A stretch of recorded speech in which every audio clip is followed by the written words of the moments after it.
Hey everybody, hope you're doing well. We're continuing our reading of the Book of Mormon. We are in 3 Nephi chapter 8. Let's do our reading. Tempests, earthquakes, fires, whirlwinds, and physical upheavals attest the crucifixion of Christ. Many people are destroyed. Darkness covers the land for 3 days. Those who remain bemoan their fate. And now it came to pass that according to our record, and we know our record to be true, for behold, it was a just man who did keep the record. For he truly did many miracles in the name of Jesus. He did many miracles in the name of Jesus. Let's see. And there was not any man who could do a miracle in the name of Jesus, save he were cleansed every whit from his iniquity. And now it came to pass, if there was no mistake made by this man, in the reckoning of our time, the 33rd year had passed away, and the people began to look with great earnestness for the sign which had been given by the prophet Samuel the Lamanite. Yea, for the time that there should be darkness for the space of 3 days over the face of the land. Prophet Samuel, and Samuel was a Lamanite. So let's write that at the top. Samuel the Lamanite. Yea, and there began to be great doubtings and disputations among the people, notwithstanding so many signs had been given. So here they speak of signs as well. And it came to pass in the 34th year, in the 1st month, on the 4th day of the month, there arose a great storm, such one as never had been known in all the land. And there was also a great and terrible tempest, and there was terrible thunder, insomuch that it did shake the whole earth, as if it was about to divide asunder. And there were exceedingly sharp lightnings, such as never had been known in all the land. And the city of Zarahemla did take fire. Okay, so the city of Zarahemla is on fire. And the city of Moroni did sink into the depths of the sea, and the inhabitants thereof were drowned. Okay, so Moroni's peeps, they're drowned. Zarahemla, they're burned.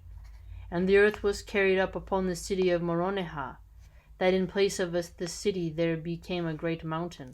So Moronihah gets carried up.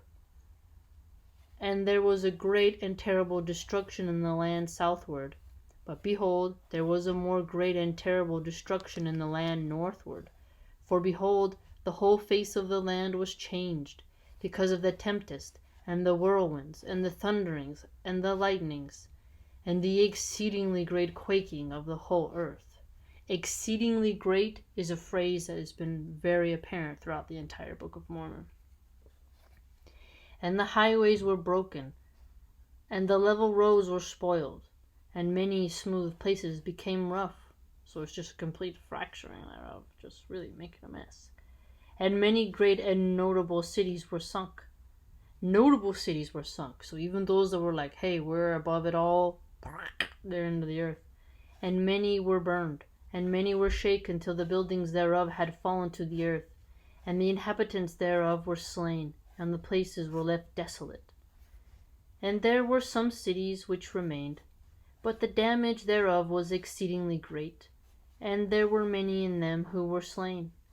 And there were some who were carried away in the whirlwind, and whither they went no man knoweth, save they know that they were carried away. And thus the face of the whole earth became deformed, because of the tempests, and the thunderings, and the lightnings, and the quaking of the earth. So the tempest wasn't just in the sea, right? Thunderings and just lightnings causing probably fires as well, right? And behold, the rocks were rent in twain. They were broken up upon the face of the whole earth, insomuch that they were found in broken fragments, in the same and in the cracks, upon all the face of the land. And it came to pass that when the thunderings, and the lightnings, and the storm, and the tempest, and the quakings of the earth did cease, for behold, they did last for about the space of 3 hours. And it was said by some that the time was greater. Nevertheless, all these great and terrible things were done in about the space of 3 hours. It's 3 hours. And then, behold, there was darkness upon the face of the land. And it came to pass that there was thick darkness upon all the face of the land, insomuch that the inhabitants thereof, who had not fallen, could feel the vapor of darkness, and there could be no light, because of the darkness, neither candles, neither torches, neither could there be kindled with their fine and exceedingly dry wood, so that there could not be any light at all. Now that's pretty trippy. So darkness, nothing, no light. It's just wow. And there was not any light seen, neither fire nor glimmer, neither the sun nor the moon nor the stars, for so great were the midst of darkness which were upon the face of the land. And it came to pass that it did last for the space of 3 days, that there was no light seen, and there was great mourning and howling continually. Yea, great were the groanings of the people, because of the darkness and the great destruction which had come upon them.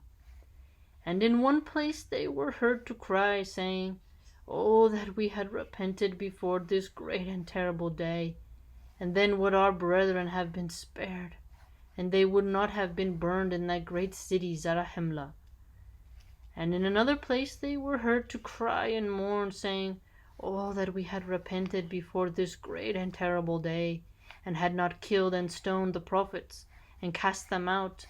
Then would our mothers and our daughters and our children have been spared, and not have been burned up in that great city Moroneha. And thus were the howlings of the people great and terrible.